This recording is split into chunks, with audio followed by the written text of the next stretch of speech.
Border Gavaskar trophy 2024 की 25 के आखिरी दिन टेस्ट मैच से पहले ऑस्ट्रेलिया प्रधानमंत्री एंथनी अल्बनीज ने भारतीय और ऑस्ट्रेलियाई टीमों से मुलाकात की। न्यू ईयर टेस्ट से पहले उन्होंने सिडनी में दोनों टीमों की मेजबानी और भारतीय तेज गेंदबाज जसप्रीत बुमराह की शानदार गेंदबाजी की जमकर तारीफ की। प्रधानमंत्री अल्बनीज ने बातचीत के दौरान मजाकिया अंदाज में कहा वो बुमराह के खिलाफ एक कानून पारित करना चाहते हैं। उन्होंने कहा अगर बुमराह को गेंदबाजी करनी है तो उन्हें लेफ्ट हैंडेड गेंदबाजी करनी होगी या फिर कदम आगे से गेंद डालनी होगी। बुमराह की खतरनाक गेंदबाजी ने सीरीज में ऑस्ट्रेलिया बल्लेबाजों को काफी परेशान किया।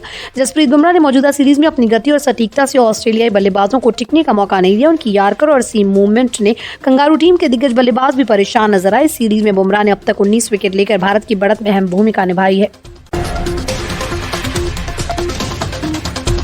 सलमान खान के विवादित शो बिग बॉस सीजन 18 में हर दिन नए ट्विस्ट और टर्न्स देखने को मिल रहे हैं। करणवीर मेहरा, चाहत पांडे, अविनाश मिश्रा और विवियन डिसेना जैसे प्रतियोगी अपनी दमदार पर्सनैलिटी के बल पर टॉप 10 में जगह बना चुके हैं। इस हफ्ते शो में बड़ा ड्रामा देखने को मिला जब बिग बॉस ने घर वालों के परिवार वालों को घर में बुलाया। शो के 14वें हफ्ते में सबसे पहले चाहत पांडे की मां ने घर में प्रवेश किया। हालांकि अपनी बेटी से मिलने से पहले उन्होंने अविनाश मिश्रा पर अपना गुस्सा जाहिर किया। चाहत की मां ने अविनाश को लड़कीबाज कहकर संबोधित किया और नेशनल टीवी पर उन्हें सख्त चेतावनी दी।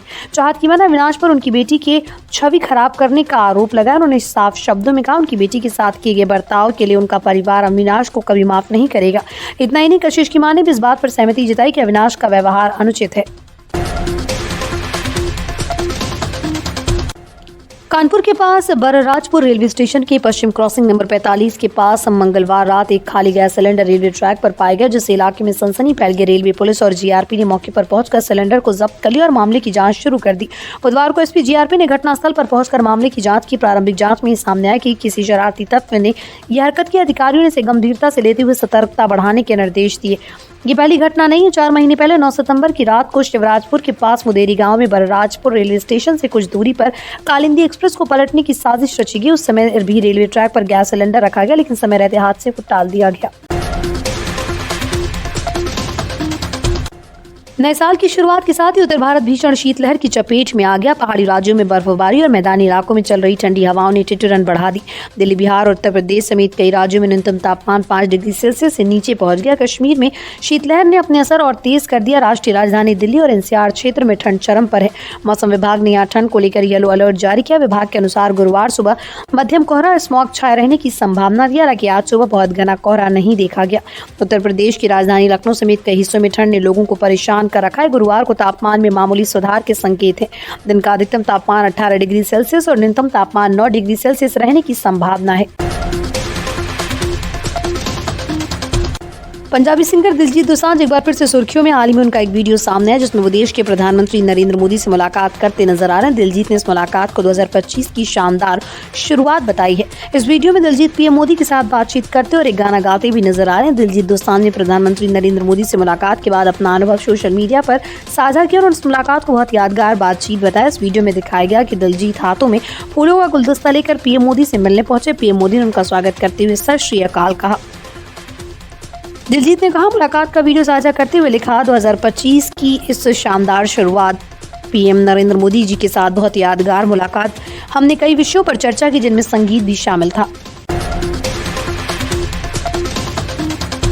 भारत और ऑस्ट्रेलिया के बीच चल रही बॉर्डर गावस्कर ट्रॉफी 2024-25 के 5वें और अंतिम टेस्ट के पहले टीम इंडिया को बड़ा झटका लगा। भारतीय तेज गेंदबाज आकाशदीप को पीठ में खिंचाव के कारण सिडनी टेस्ट से बाहर कर दिया गया। वहीं ऑस्ट्रेलिया ने अपनी प्लेइंग 11 का ऐलान कर दिया, जिसमें मिलन मार्श की जगह ऑलराउंडर बो वेबस्टर को पहली बार मौका दिया गया। भारतीय तेज गेंदबाज आकाशदीप, जो ब्रिस्बेन और मेलबर्न टेस्ट का हिस्सा थे, को पीठ में खिंचाव के कारण सिडनी टेस्ट से बाहर कर दिया गया। 28 वर्षीय तेज गेंदबाज ने पिछले 2 टेस्ट मैचों में कुल 87.5 ओवर गेंदबाजी की, जिसमें उन्होंने 5 विकेट लिया। हालांकि उनकी गेंदबाजी के दौरान कई कैच छूटने के कारण वो बदकिस्मत भी साबित हुए। जनवरी के महीने में ठंड अपने चरम पर होती है। ऐसे में ठंड के कारण हाथ पैरों में सूजन और उंगलियों के नीले लाल पड़ने की समस्या आम हो जाती है। कई बार ये समस्या इतनी बढ़ जाती है कि उंगलियों में जलन और खुजली भी होने लगती है।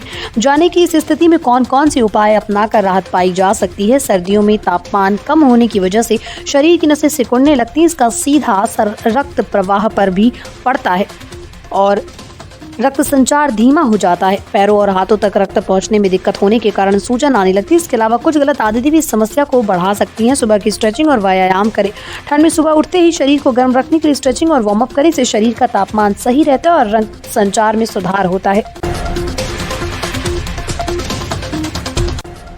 हर साल की तरह इस बार भी नए साल के मौके पर दुनिया भर में जश्न मनाया गया। फिल्म इंडस्ट्री में भी उत्साह था, जहां नई फिल्मों को थिएटर में लाने की तैयारी जोरों पर थी। हालांकि इस बार क्रिसमस के मौके पर रिलीज हुई बेबी जॉन बॉक्स ऑफिस पर बुरी तरह फ्लॉप रही। इसके उलट कुछ पहले रिलीज हुई एक फिल्म ने ऐसा रिकॉर्ड बनाया जो आज तक नहीं टूटा। ये फिल्म थी star Wars the force awakens, जिसने नए साल पर 8 अरब रुपए की कमाई कर सभी फिल्मों को पीछे छोड़ दिया। साल 2015 में 8 दिसंबर को रिलीज हुई star Wars the force awakens में बड़े पर्दे पर तहलका मचा दिया। ये स्टार वार्स सीक्वल ट्रिलॉजी की वापसी थी, जिसने दर्शकों को सिनेमाघरों तक खींच लिया। फिल्म ने पहले वीकेंड में ही $500 मिलियन से ज्यादा कमाई कर ली। आमतौर पर फिल्मों की कमाई पहले हफ्ते बाद धीमी हो जाती है, लेकिन इस फिल्म के साथ ऐसा नहीं हुआ। कर्नाटक में ठेकेदार सचिन पांचाल की आत्महत्या ने राज्य की राजनीति में भूचाल ला दिया। बीजेपी ने दावा किया कि आत्महत्या नोट में राज्य सरकार के मंत्री और कांग्रेस अध्यक्ष मल्लिकार्जुन खड़गे के बेटे प्रियंका खड़गे का नाम 3 बार लिखा गया। बीजेपी के नेता और विधान परिषद में विपक्ष के नेता चेलावाड़ी नारायण स्वामी ने इस मुद्दे पर कांग्रेस सरकार पर गंभीर आरोप लगाए। बीजेपी नेता चेलावाड़ी नारायण स्वामी ने बुधवार को प्रेस कॉन्फ्रेंस कर दावा किया कि ठेकेदार सचिन पांचाल के साथ पन्नों में के सुसाइड नोट में प्रियंका खड़गे का नाम 3 जगह लिखा गया। नारायण स्वामी ने कहा, मुख्यमंत्री सिद्धरामैया ये कह रहे हैं कि सुसाइड नोट में प्रियंका खड़गे का नाम नहीं है, लेकिन ये गलत है। हमने दस्तावेज पेश किए, अब और क्या सबूत चाहिए।